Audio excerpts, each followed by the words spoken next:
into that next level of thinking that Kobe Bryant has, and Isaiah Thomas has fully embraced it as Olynik gets called for a foul. Now Oubre goes after him. Oubre goes right at Olynik, and we have an all-out scrum here at Verizon Center. Kelly Oubre beelined for Kelly Olynik and gave him a forearm shimmy. That'll be an ejection right away.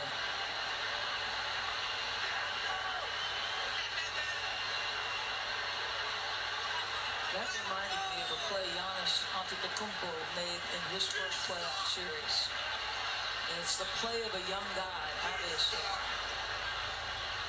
Well, these teams have had bad blood all season long. The frustrations of physicality festering. And it just came to its peak thus far this season. Now this is how it started. This is the screen that Oubre objected to.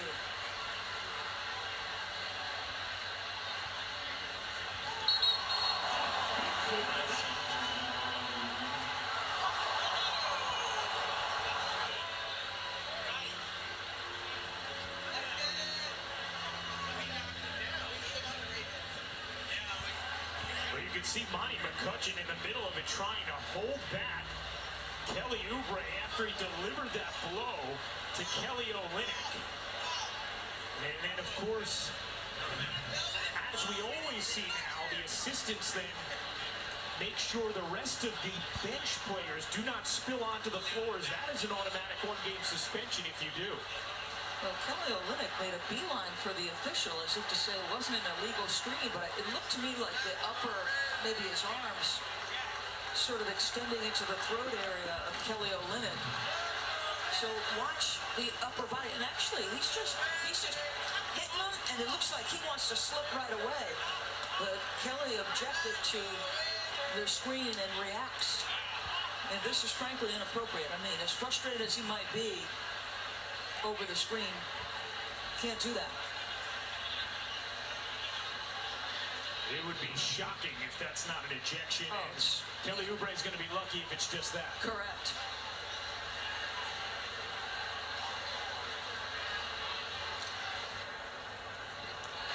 Now, Steve Jabbie is our officiating expert, longtime NBA official, officiated many NBA finals, and he is with us now. Steve, when they're reviewing this incident right now, what are the officials looking at? Obviously, they're looking at the pick, too, that the initial pick that started this whole thing. Now, what I looked at was a couple of minutes ago. There was a hard pick on Oubre about 2 minutes ago, and I think now this is the second hard pick, and he was very, very frustrated. So I think these two picks led him to run over the guy in Boston there. So what's the response? I mean, I would assume Oubre, this is an automatic ejection and perhaps more coming.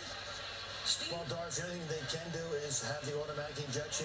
They will definitely eject him from the game on this one, because if they don't, I think all heck would break loose in the game. That's a good point, Steve. Thank you for that insight. You see, that was the initial screen, and Steve accurately pointed out it was the second time Olynik had laid the lick.